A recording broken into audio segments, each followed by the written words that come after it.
Appreciate it. Thank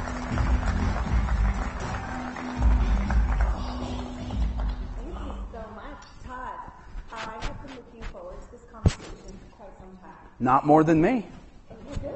Well, we're ready to go. Hopefully they have been as well. We've been talking about AI all day. Yes. And I cannot start this session without first congratulating you, as Rogers O'Brien in the last month has initiated the introduction of their own AI. Yes. That was also picked up by AP News this week, called Compass. Yes. So congratulations. Thank you. On that accomplishment. Appreciate that. Kudos to the team at RO, everyone bringing it together. I mean, we've heard a lot about it today, but process, aligned with data, aligned with source systems, that's what made it happen. So. And so is that what we're talking about here today now? AI. We've been talking about it all day, right? That's what we're about to talk about. We are not talking just about it. We'll sprinkle in some AI, but no, we're not talking about AI. We're talking about something more important. Okay. Tell us what that is. Yeah, I think that AI is something that is going to change the way we work, the way we live. It's going to change everything. But the interesting thing is AI is nothing more than an amplifier. It can amplify what we can achieve together. But what we're going to talk about today is what together means in construction. We're going to talk about team health. Yeah, and so it might be true in this audience that they're thinking, wait, aren't you the Chief Innovation Officer? Shouldn't we be talking about AI and technology? Yeah. And yet you're here to talk about your greatest innovation, which is team health. Yes. It's been a journey to get to this point. That's for sure. Help us understand how you came to the innovation of team health in construction. It all started with focusing on the problems that we all obsess over.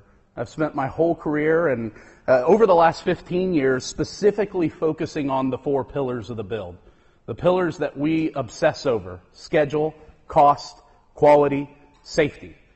I mean, everyone here, we instrument our companies to obsess over these, what we believe are the lead indicators to predictable outcomes and ultimately the success of the project.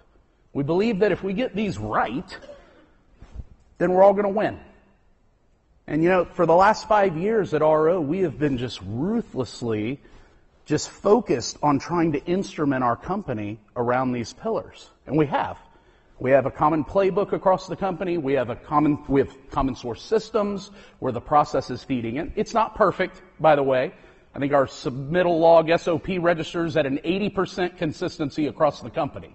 So we're not perfect, but we have instrumented consistency to the point where it's allowed us to port everything into a data lake and put AI on top of it very simply. But here's the interesting thing. We've done that, and we still have the same number of project write-downs. What's the definition of insanity? Doing the same thing over and over again, expecting different results. Yeah, so that's the journey that we are on right now at RO, is really taking an honest look and saying, wait a second, aren't these the 4 pillars? Aren't these the... And I don't know if any of y'all have ever really dissected the difference between a lead indicator versus lagging. And, you know, we can come up with some pretty innovative leading indicators within these 4 pillars. In schedule, we can look at schedule compression. Is that actually is a red flag mechanism right there? Safety inspections, are we doing our inspections? These are lead indicators. Quality inspections. What's interesting, though, is all of the work that's done within these pillars are done by our people, right? Here's the main thing I want just really to say, that I've been so excited about to say. It's not individuals that build these projects. It's teams. So we started asking ourselves and taking an honest look of, okay, wait, we've instrumented all these red flag indicators. We've been trying to convert our people from firefighters to smoke detectors, yet we're still having the same challenges. And we all know that in construction, good construction is nothing more than good planning. So you can go into a project, and I want you all to think about this, because I know there's a lot of people in the room where you can relate to this. You've gone into a project, you have a good plan. You got a good budget, you got a strong schedule, and the project is not a success. Why? What are the factors? Yeah, what are the factors that really led to that? Now, a lot of us look so far as, well, it's because it was schedule. Yeah, but why? Is there not a contributing factor that's more powerful than these 4 pillars? That's what we started to ask ourselves. And by the way, we were very recent on this journey. I mean, just this last year. We started asking ourselves this question last year. And so what was the question? The question is there a contributing factor that is influencing these pillars? And if so, why aren't we measuring and managing that? And what did you find as you asked that question? Yeah, we started to realize it's the team. Yeah. It's the team. So that same, I'm going to give you the inverse now. You've also probably had projects where you've had a really tough budget, a really tough plan, but somehow the team came together and they overcame and they created success. So there's your proof. We experience this every day. We know it to be true. You talk to the best builders in your companies, they know this to be true. But the problem is, we've never found a way to actually do anything about it. And that's now the mission that we're on. We're trying to actually prove to ourselves, first and foremost, or disprove. We'll treat it as a hypothesis that can be validated or invalidated. But we're trying to prove that if you want to really control the success of a project, it starts with the health of the team. Incredible. And so are you proposing that there's now this 5th pillar that Yeah. actually becomes a controllable, uncontrollable, measurable factor to the way that you build? We started thinking of it as a 5th pillar, Lisa. We said, wait a second, okay, it's not just these 4, the schedule, cost, quality, safety. There's something else. So there must be this 5th pillar that's eluding us. And then we started realizing, oh, it's team health. So I don't know about y'all, but we do a monthly risk review for our projects. I'm sure many of you do the same thing. And you're probably subscribing to the Peter Drucker mindset of what gets measured gets managed, or John Dewar, measure what matters. So what are you looking at? You're probably looking at cost. You're probably looking at quality and safety and schedule. But we're not looking at team. So we were thinking, oh, it probably just needs to be another KPI that's on that dashboard. Okay. Now, we haven't even gotten to how do you even bring data to influence that KPI. We'll get there. Yeah, we'll get there. But we had to take a step back and go, wait, but what is team health? What is it? And then what we started to reveal is it's not a pillar of the build. It's foundational. It's foundational. And just like building a building, you can only go so vertical depending on how solid your foundation is. So depending on how solid the health of the team is what's going to determine the success in these 4 pillars, ultimately leading to what we all want, predictable outcomes, and then ultimately project success. So, okay, let's talk about this. If team health is the foundation, Yes. when we think about construction, in construction, whether it be project by project, whether it be new portfolios, whether it be the pace of growth, teams are constantly changing. Yes. So how do you cultivate Yeah. and innovate around team health when it is supposed to be the foundation, but it's constantly in motion? Yeah, I think the thing that we all know this to be true. Ideally, in a perfect world, we would love to really have the time and resources to set up the project with the perfect team. Sure. But that's not reality. So what we do is we go, well, we had to do that. But why aren't we talking about it next month? Why aren't we talking about, hey, we know we didn't set this up right. What are we doing to mitigate this risk? What are we doing to support this team that's underprepared? But backing up, it's back to what is it? What is team health? Yeah. What did you find as you're asking that question? If it's the foundation Yeah. of your project success, Yeah. what is it? Well, the funny thing about it is it's one of those things where it's only felt more than it is articulated as a shared definition. We started to realize that everyone calls it something different. You might go walk one of your projects and say, oh, they got good chemistry. Really good chemistry out there. What does that mean? Oh, they're jiving. They're thriving. The funny thing is you can't measure or manage let alone cultivate anything that we're not all having a shared definition to. Yeah. So that's what we started to realize is we got to start with language. We got to start with understanding what is this. So we did a lot of qualitative discussions with our seasoned operation leaders. We had a lot of great forums of coming together. We walked a lot of projects. And I mean, when you're going out on a project, those of you that have been in this industry a long time, you only have to spend a couple hours with the team and you can start getting the feeling of how healthy that team is, right? You can feel whether they're collaborating or what is the energy high? Is it low? What's the mindset? Do they think they can win?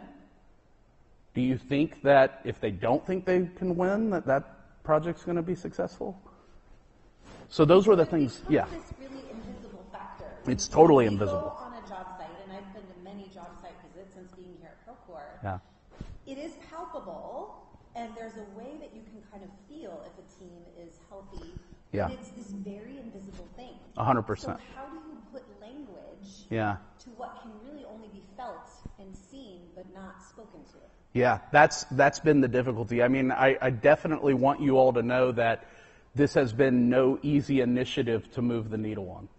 It's probably the hardest thing I've ever worked on in my career so far, and it feels like we're running through peanut butter because it's so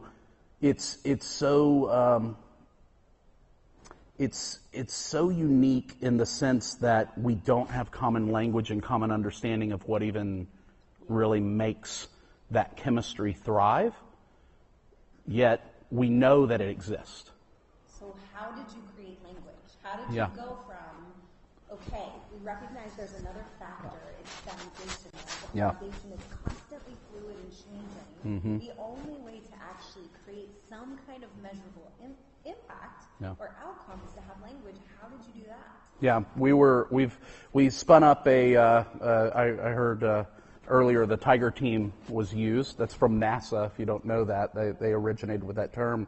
So we formed a Tiger team that met bi-weekly on this and started then dividing and conquering on talking with our operations leaders and going out on job sites. And then we even have on this Tiger team operations representatives. And we started to try to create shared language. And as we started to work through that, we started sourcing that out internally at first at RO. This year, though, we've been actually sending it out to others and saying, hey, shoot holes through this. Tell us what's right. Tell us what's wrong. Farming for dissent, if you will. And what we've started to realize is, and by the way, what I'm going to share with you right now, it's not provably correct. It's not. This is just where we are today. I hope maybe next year I can share more of what we've learned, but the learnings that I'd love to share with you now is that what we've learned is that it all, when you're wanting to change anything, it all starts with language. Okay? I don't know if anyone's a reader of the Simon Sinek's or Brene Brown or Jim Collins or Patrick Lencioni. We've read them all. They're amazing, and they all say the same thing. If you want to change culture, language is the on-ramp. Okay, this graph right here is probably the most important graph I can show you all conference. Language is your on-ramp, but here's the make or break. What is your congruency to that language? The congruency of your behavior. We all know this to be, they don't walk the talk. They don't do what they say they do. But if you do that, if you have congruency between your behavior and the language you're saying, then that's what starts shaping mindsets. Because people say, hey, we're doing this. This is happening. And then, of course, you see on the outer side of the wheel, there's always external factors that are influencing our thoughts and our words and our behavior. By the way, this model right here is how we implement change at RO. This is how we've been able to implement new tools and technologies, capabilities, new processes. It's all through this model. Starts with language, it then goes to the congruency of your behavior, matching that language, and then people start going, this is what we do. This is how we do it. This is a better way. And then they start speaking, and then it becomes a flywheel that keeps shifting. But that external force, COVID was an external force. That started influencing how people spoke or behaved or thought. So you're always going to have that battle, but what sits at the center is culture. Or you could actually replace that C, that culture word, with another C word called change. If you want to invoke change, this is the flywheel. So that, going back to creating that definition, we knew that if we were going to really figure this out and invoke true instrumentation and measurement, we want to get to that, right? We want to get to what we all want. I want to measure if we're winning. Yeah, we want the outcome. I want to know if I'm winning or losing. And being vulnerable, I do not know right now which teams are healthy or unhealthy at RO. I don't. The only way I would know that is if I went and walked it and had qualitative interviews and discussions. So that's what we want to get to. That's the North Star, is to have a true pulse. But first, we got to back up. You have to have shared language. So that's where we've been working, and what we've come up with so far is 5 key dimensions. And by the way, anything I say here, if you want to challenge it, I welcome it, because we're trying to find a better way. We're really trying to discover this, and I invite you all to participate with us in this discovery, because I think it could be the most powerful innovation. I mean, you're hearing this from the AI guy who leads AI at his company. I'm telling you, this is going to move the needle more in allowing our people to amplify what they do together with AI, but this is the really the core of what we do, because individuals don't build projects, teams do. So here's the 5 that we've come up with so far. And we've stolen like an artist from Carol Dweck and Mindset and Patrick Lencioni of 5 dysfunctions of the team. The first one, Patrick, he says it best in his research. The difference between a group of people and a team is one thing: trust. A foundation of trust. What's interesting is we started, Lisa, thinking, oh, well, you know what? Communication. That's what makes a healthy team. Communication and collaboration. Okay. Those buzzwords we use all the time. Oh, we got to... You can measure. Yeah, they're not communicating well. Uh-huh. Why? Right. What's the contributing factor to poor communication? Trust. Respect. That's why we communicate so well and so passionately at homes with our loved ones and spouses. We yell. Why do we yell at each other? Because there's such a strong foundation of trust that's present.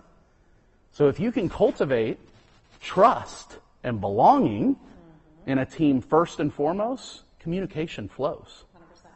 So that was the first dimension that we started to discover and find. Great. So trust and belonging. Trust and belonging. Well, the belonging part is important because we're an industry, and by the way, you're going to hear a lot that conflicts with your grandfather's industry. I'm here to tell you it's no longer your grandfather's industry. Yeah. And if you believe it still is, well, you've become wise to a world that no longer exists. We all know the new generations that are coming into our industry will not put up with a command and control industry. We have to have true leadership with motivation and inspiration. So in the belonging part, if someone's joining the team and they feel like they have to earn the right to be a part of the team, do you think they're going to communicate well? Do you think they're going to collaborate well? Do you think they're going to be vulnerable to the team and say, hey, I think I spot smoke before fire? No. So that's critical that those go hand in hand. Trust and belonging first and foremost. That's the first dimension. Yeah. What are the others? So second is, this one's pretty important. Shared purpose and alignment. Now that we trust each other, what are we trying to achieve together? What is it that we're attaching ourselves to? And that, at the project level, is, it could be as simple, it could be at a macro level. We're trying to build this school so that we can help shape the world for the next generation, right? There's your macro. Your micro is, what's critical path today? You want to test this on your own projects? Go out and walk a job site with your teams and ask them, what is critical path today? But do it separately. Don't ask them all at once. Ask the superintendent, then ask the project engineer, then ask the PM. If you get the same answer, they're aligned. If you get a different answer, it's a red flag, right? So that is absolutely critical that we found is the second key dimension. Amazing. Yeah. And then the third is well-being. And I'm not just talking about physical, which of course we've obsessed over in our industry of physical safety, but also the mental. And this is where I'm really proud to say, I know that many of us are now actively trying to combat the mental health crisis in our industry. And I think there's a lot of very passionate people trying to think of ways to solve this problem. At RO, we're making a very strategic bet, a unique bet. What is that? Focus on the team's health. We believe, we hypothesize, that if you can create a healthy team, a bedrock, a foundation of meaning and purpose, that it will move the needle on an individual's mental well-being.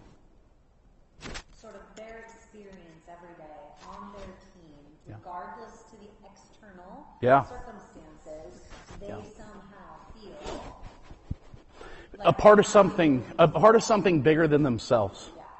I mean, if it's funny, you talk to some of the veterans in our industry that actually, we talk like we're going into battle on these job sites. Some of them have been in real battles where they fought for our country, and when you hear about why they risked their own lives in that moment, it was because of the brothers and sisters that stood next to them. And there's a lot of amazing research around that of what makes someone go the extra mile, and it's usually it's self-sacrifice for others. So there's a lot to this that we can't prove yet, but we are very bullish in the belief that we can create a foundation of meaning and purpose. And I keep throwing out books. I'm an avid reader, but Viktor Frankl, Man's Search for Meaning. It's what we're all after. And so, as you start thinking about well-being, Yeah. aren't you also at Rogers O'Brien sort of expanding on what that means in your own cultural language? Totally. Yeah. We're actually updating our core values right now as a company. Our safety core value was safety starts with me for the last 10 years, and it did wonderful things for us. We've now updated that, and we're rolling it out to the whole organization, and it's now protect life and well-being. So it's the holistic safety of the individual, and I'm pretty proud that we're doing that as well. There's more language. I love the expanded version, and we talk a lot with construction companies around culture, and there's this sort of divide between what safety is and what mental well-being is, and how do we actually protect the industry? How do we actually protect the culture so that we can attract young talent? 100%. Young talent does not want to come into the industry that has this high suicide rate. It's not attractive. No. And so part of what we've really been talking to a lot of companies about is if we think about what safety was a decade ago in construction, what if well-being, what if mental health is actually just needing to be wrapped up into that same notion 100%. in a more holistic view, so that we're not just sending people home alive and with all their limbs, but also mentally sound. Yeah. Well, I mean, the data, we do have data on that. We're losing 4 times the amount of individuals to mental than we are to physical harm. So right now, exactly. I think it's important, though, that, I mean, safety in itself, even the physical side, we've evolved. I mean, we used to say 0 harm, 0 accidents. We don't say that at RO. Our definition of safety is the presence of capacity so that we can fail safely. We know that accidents are going to occur. We know that failure is going to occur. But you have to create that capacity so that when an accident or an unforeseen situation occurs, no one gets hurt. It's inversing your mindset, but it's realistic. Okay, so here you are, Chief Innovation Officer. You've developed your own AI that's been picked up by the APB to make all this technological advance. I know that you guys are working with AI, you're working with robotics, and yet your greatest innovation right now, the biggest experiment. Not yet. Don't give us credit for it yet. We're on the path to it, Lisa. I'm going to give you credit for it now. Well. I talk to a lot of construction executives. None of them are in this deep of a hypothesis and this deep of an experimentation around people and team health and culture and how do we measure this invisible thing that we all know is not only going to lead to project success, that's going to lead to growth, but it's also going to lead to attraction 100%. in this industry. Yes. If younger people recognize construction is a safe place for me to go to bring my skills and talents, to bring my body, my mental health, and it's somewhere that I can actually grow a career, it's going to become attractive. Totally. Yeah. And so here you are innovating in what I really believe is probably the greatest innovation that's happening in this industry right now. And yet it's all invisible. Yeah. It's all this hypothesis that we think there may be another pillar. No, it's not a pillar. It's Yeah. a foundation, but it's a fluid foundation Yes. that moves. We've got to create language to Yes. get everyone on the same page and understand what that looks like. Yes. So let's get to the real question. We are in a room full of construction executives. Can I give you the other 4 real quick? Sorry. The other 2. Okay. I didn't give you 4 and 5. Yeah. Yeah, so trust, belonging, Yeah. shared purpose and alignment, energy and well-being. I said well-being. Energy is important too. Yeah. If you're the only person closing the gate at the end of the day on the job site, team health is low. That's part of well-being. And then what we've also noticed is capability and growth. If you're about to build a hospital and only one person on the team's ever built a hospital, team health might be a little low.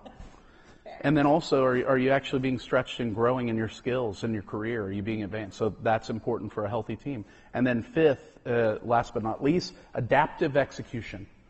As I said before, good construction is good planning, but we all know that the plan that we create it's wrong. There's unforeseen conditions, there's all types of things that throw it off, and the teams that are able to recognize that the plan we have today is going to be punched in the face. We know it. But we know that together, we have the professional will, we have the camaraderie, we have the belief that we can overcome it. That's what we've realized really separates the good to the great. Yeah. So what are you doing at RO? Like, Yeah. obviously this is something that really matters to you all. These Yes. are big questions that not a lot of people are asking. Yes. What are you doing around this? Well, we're putting our money where our mouth is. We've already invested over $1 million in the cultivation side. So before we've even finalized the language or the discovery of how to measure this, we know we can start cultivating around these dimensions. So we've partnered with a leadership development program, an external professional group that we've invested over $1 million, and we're putting our entire company through it, not just the executive team, not just the middle management, not just a few senior people. And what are they learning? So, What's the yeah. intention there? So it's a practice-based program. Okay. That's what's so interesting. You know, I know all of us have been through different leadership programs, which might have occurred in a single session or maybe a couple days. The difference with this is it's 14 weeks. Okay. And it is cohorts of practice. So it's communities of practice, and it's 3 hours a week of a commitment. Okay. But the things that they're learning in it relate to creating high-performing teams, but it also is helping them individual and growing them as leaders. So it's investing in them. It's teaching them things like attention management, your greatest asset. I love having this conversation all the time with people. No, time is my greatest asset, Todd. No, it's not. Your attention is, and I'll prove it to you. How many times have you blocked your calendar and said, I'm going to work on this? You're protecting the time. And then it comes around, and then you let that little computer in your pocket buzz and distract you, or someone knocks at the door, and you don't get that thing that you were protecting the time for.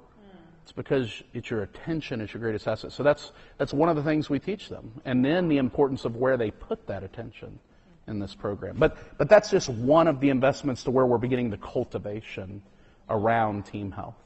And so you really are making the investment. Yes. You're buying into your own theory. Yes. You're buying into your own hypothesis. Yes. You're cultivating it. And then here we are in a room full of construction executives. You know what we're going to ask. How do you measure it? Yeah, How do you take this thing this is the to fun team part. health This is the and fun like a part. concept? Yeah. It doesn't sound like something that's clear and Yeah, measurable. right. How do you measure what is invisible? We're totally converting it from concept to reality. And you know, I mean, it's one of those things where how do you measure the invisible? I honestly believe that we've, as an industry, wanted to figure this out, but chalked it up of, we don't know how. So we're just we live in the constraints of our thinking based on the way we've always done things. Well, what I'm excited to tell you is technology is here to actually now start helping us measure the invisible. And we're using AI specifically to figure out how to measure the invisible around teams. I'm so excited for you to share this. So let me get really clear. let's talk about two specific ways that you're leveraging AI and data to be able to measure the invisible around your own team health and what's happening in the job sites. Yeah, so, whenever we were embarking on this mission, we started looking outward and just saying, who's also working on this, or who shares this shared vision or this hypothesis? And one company was discovered on the other side of the pond, and that company is called Pep Talk. And just a quick little shout out, James Brogan, the CEO, is sitting right there in the front row. He's got an empty love seat, so if anyone wants to join him, I'm sure he'd appreciate it. But James and I connected, and James is out of Dublin, and they're doing specifically this. So Pep Talk and Spectrum Ferret are the two that we'll talk about that we're doing some pretty innovative things with. So Pep Talk is essentially a workforce intelligence platform. Now, they're just now making their way to North America. They've been having great success over in the UK and in Ireland. But James and I, we hit it off immediately, because I started telling him about, hey, look at this. Look, it's the foundation, and here's the pillars, and our whole industry thinks that team health is an HR function. And I got to prove to the industry that this is how you actually measure operational effectiveness. And James said, well, that's exactly what we're trying to do as well, along with helping... Oh, sorry, yeah. I feel like you might have just shattered some minds. Rewind. Say that again. Oh, God, what did I say? No. Team health Yeah. is not a function yeah. of HR. Yes.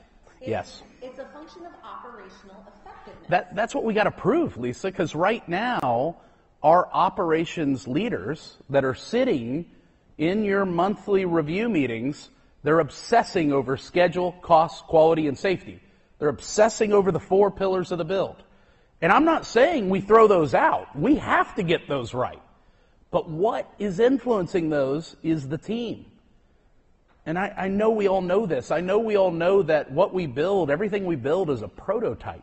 It really is. Even if it's a consistent model, we go from one, even if you're building a Chick-fil-A, it's still a new team, it's new environmental conditions, new material, new authority having jurisdiction. But the thing we overlook is it's the team that actually determines the success.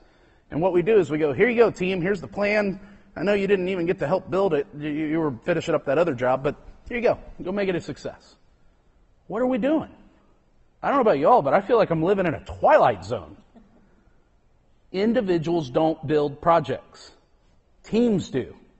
So if team health becomes a function of operational effectiveness, Yes. then measuring Yes. it It's the really matters. That's it, Lisa. It's that when you're looking at that monthly risk review, team health should be the first thing you cover. Then look at how the team is having effects on schedule, cost, quality, safety. Yeah. That's what we have to prove to the industry. Let's talk about how brilliant Pep Talk Yeah. is actually giving you that data in the field.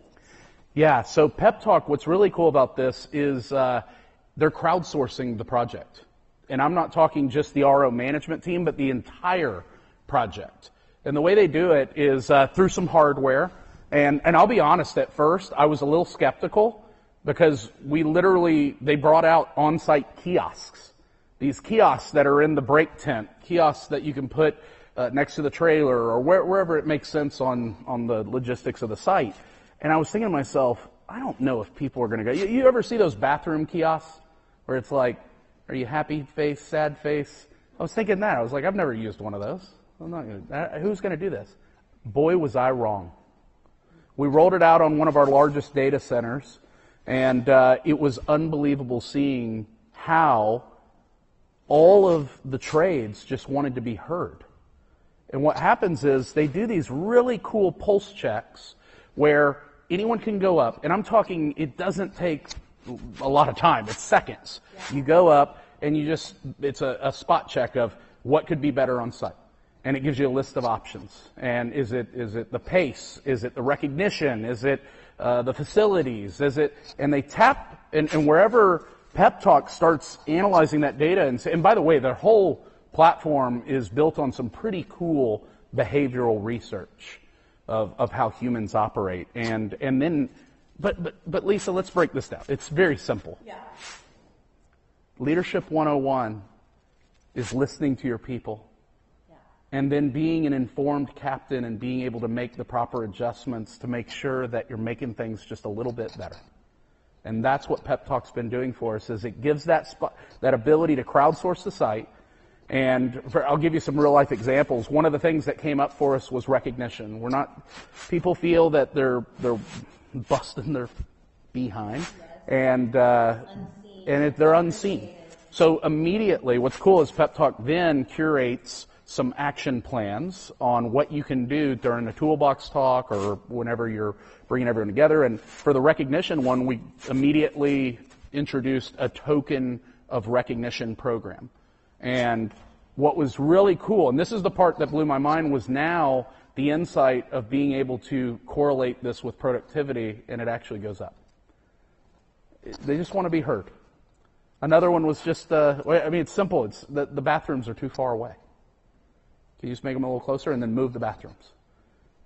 Productivity goes up. Yeah, I also recently spoke with James, and he was telling us about a case study where they have enough data that they can see team morale based on what the team morale score is, whether or not there will be a safety incident within the next 2 weeks. And that if the team morale gets to a certain level, they can guarantee within 2 weeks there will be a safety incident. Yeah.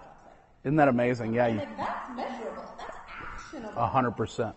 So I love that you're finding this. Tell us a little bit about Spectrum Ferret and what's happening. Yeah, Spectrum Ferret. Don't judge the name too much. They're nerds like me. And so Jonathan Horn is the CEO and founder. Some of you, I don't know how long you've been in the construction technology space. If you ever heard of Red Point Positioning, they were focused on doing indoor positioning in construction. They pivoted though, because our geometry is ever changing, and they ended up moving to manufacturing. But he was part of that company, and this is his new startup. He's probably one of the smartest electrical engineers I've ever worked with, and he's out of Colorado. Yeah, out of Boulder, your neck of the woods, right, Lisa? Yeah. So what's cool, what's happening here is turning the airwaves into actionable insights. Now, what do I mean by that? So what Spectrum Ferret was first focused on was first responders. First responders are all using radios to communicate what's occurring. Well, Spectrum Ferret sets up a device that's called a RIP, a radio intercept point. And it listens to the airwaves, and then AI analyzes what conversations are occurring, and then it creates actionable insights with reports. It even also passively starts helping them create their required documentation. If any of you are, my brother-in-law is a police officer, and he is inundated with paperwork.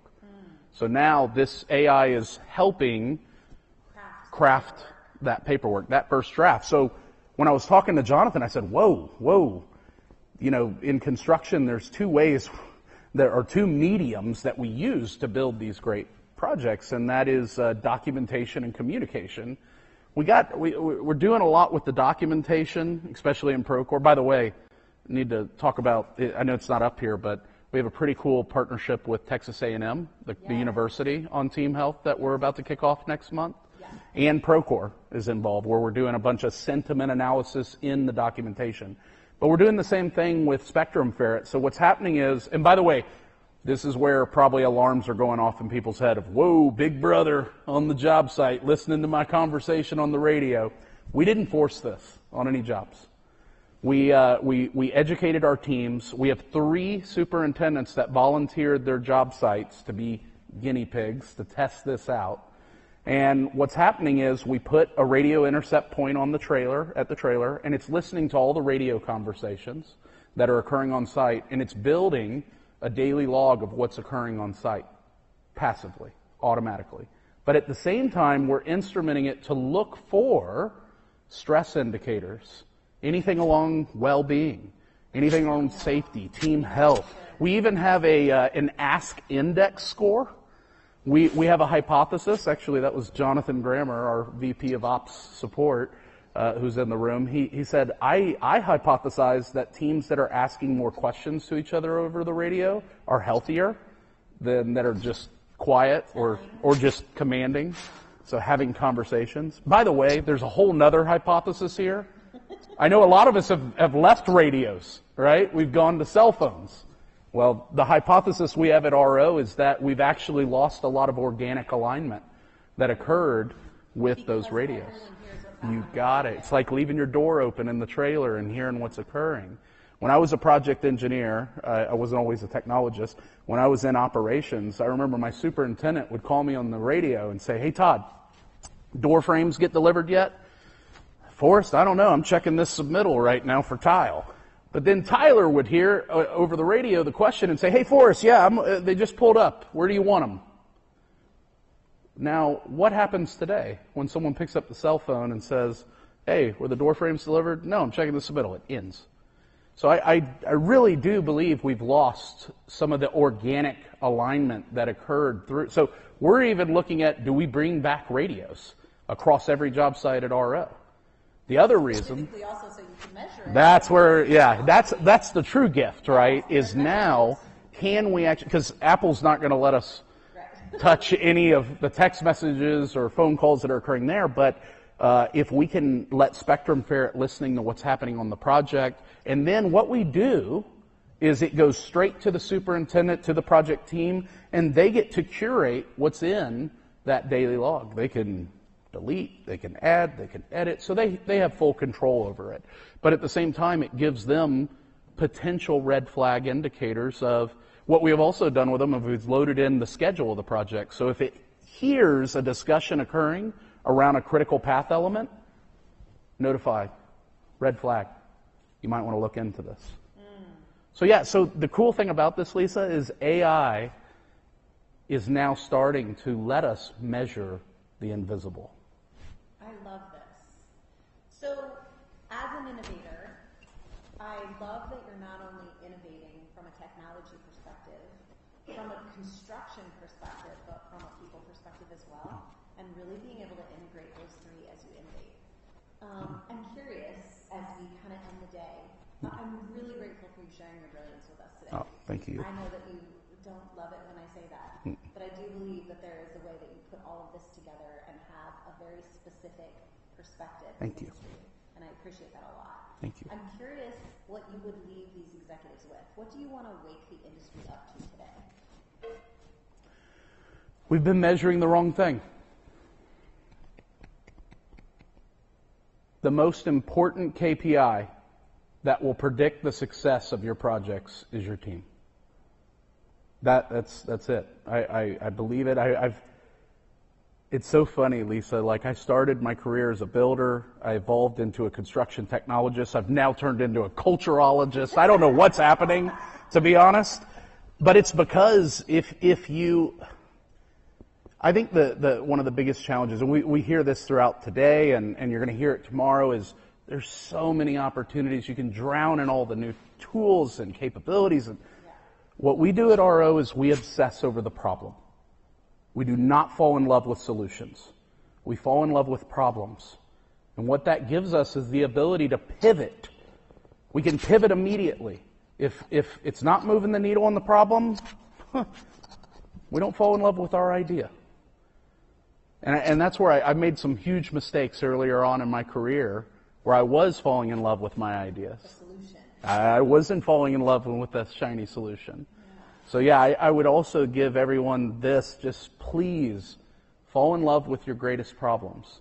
And the way you discover those, there's a great book called The 4 Disciplines of Execution by Covey. And there's a very specific question in it. And it's very simple. If everything remains the same, what's the one thing that if you improved would have the largest impact? That is the question that every executive in this room should be aligned with their executive team. If you don't know that answer, I highly, highly recommend that's the first question you ask when you get back in your next team meeting. Because that's your MIT. That's your most important thing. And you should ruthlessly focus on solving or moving the needle and improvement on that problem, and then guess what you get to do next? Ask it again. Ask it again. And you know, we all want to achieve results, Lisa. Sure.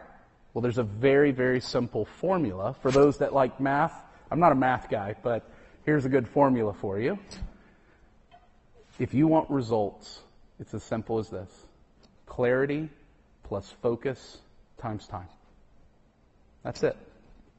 We make things so complicated. Where we attribute a lot of our success at RO is we fall in love with a problem, but we identify which problem that is through the question of discovering the MIT. If everything remains the same, what's the one thing that will have the largest impact? That's our MIT, that's our problem, and then we learn together on how to move that needle. Let me ask you this, one more question. Yeah, I totally. said that was the last question, but it's not. We got 4 minutes. I know. It's still orange. I see a big clock right here. That's right. So let me ask you this. We've been talking all day about AI. Mm-hmm. We all know AI is about to shift the way we work, the way this industry works. The industry transformation is happening literally right beneath our feet as we speak. Absolutely. If the construction industry, if these leading executives figure out how to make team health their greatest KPI, Yeah. what do you see possible in this industry? Oh, I love that question, Lisa. So here's the thing. So yes, we'll sprinkle in some AI vision here from Todd. AI is going to turn us all into supervisory collaborators. You can determine when that is, you guess. Could be 10 years, could be 15, could be 20, but at some point we will all be supervisory collaborators. The three things that are highly linked together, AI, team health, and planning. See, AI right now, the greatest gift it's going to give us over the next couple years is buying back our attention, our greatest gift. So we're going to have an excess of attention. Where do we get to put that excess? Well, in construction, we already know that good construction is good planning, so it just makes sense that we would shift our attention up the life cycle of the project and do more planning. Well, how do you do planning? Together, with a team. So here's the cool thing about this. They all link together. It's another flywheel. And if you can get really good at team health, then what's going to happen is AI is going to amplify what you can do together in regards of better planning so that you can then better activate AI to accomplish your desired outcomes. Through healthy teams. You got it. It all starts there. Because, it's funny, Lisa, I was talking to someone about this the other day, and I said, how many times do you see an individual that comes to a meeting and you can just tell they don't want to be in that meeting, they want to go back to their tasks? Well, the interesting thing is AI is going to start doing a lot of those tasks, and it's going to put us in more meetings together. So we better start learning how to build the health of not just our project teams, but all teams, because we're all going to turn into supervisory collaborators. Thank you so much for your time today and for this conversation. As ever, very inspiring. Thank you, Lisa. Yeah. Take our water. Thank you. Appreciate it. Amazing. Appreciate it.